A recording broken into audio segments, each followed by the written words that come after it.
Hello everyone, আসসালামু আলাইকুম। কেমন আছেন সবাই? আশা করি সবাই খুব ভালো আছেন। তো বিকালবেলা আসলে কখন কি করব ভেবে পাই না, আর হুট করে কি মন চায় তাও জানি না। তো আমি এখানে আসলে পরোটার জন্য ময়দা করেছিলাম, আর ভাবলাম যে না, সেটা করব না। ওটাকে আমি কেটে কেটে আসলে পছন্দ মতো টুকরো আর কি করে নিলাম। তো ভাবলাম যে আজকে ইউনিক কিছু নাস্তা বানানোর ট্রাই করি, দেখি কি করা যায়।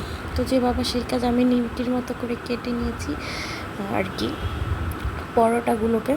তো বেশিক্ষণ সময় না, তারপরে আমি আসলে সব সস মানে tomato sauce, soya sauce, chilli sauce, হালকা একটু চিনি, সব কিছু মিশিয়ে। আর এখানে আমি আসলে ডিম পেঁয়াজটা দিয়ে নিচ্ছি।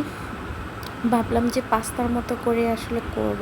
আর আমার আসলে কোনো কিছু ভাবিনি যে হঠাৎ করে এটা করব, হুট করেই। আর তার জন্য ভালোভাবে তো ভিডিওটা শেয়ার করা হয় না, কিন্তু যতটুকু চেষ্টা করলাম, ভাবলাম যে না, তোমাদের সাথে একটু শেয়ার করি।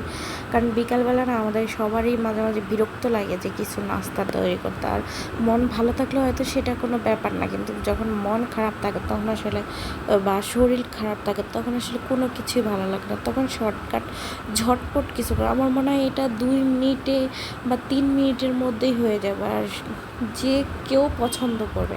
এটা এতটাই টেস্টি।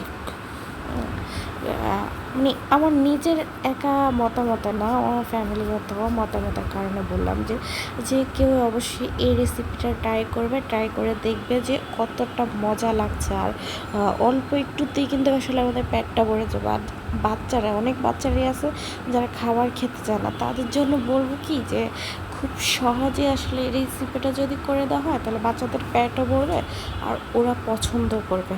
আর আমাদের গৃহবধূদের তো শর্টকাট রান্না করাটা সবচেয়ে বেশি পছন্দের। আর রেসিপিটা যদি ভালো লাগে অবশ্যই শেয়ার করে দিবে, পাশে থাকবে, সাপোর্ট করবে, ফুল ভিডিওটা দেখবে। ধন্যবাদ।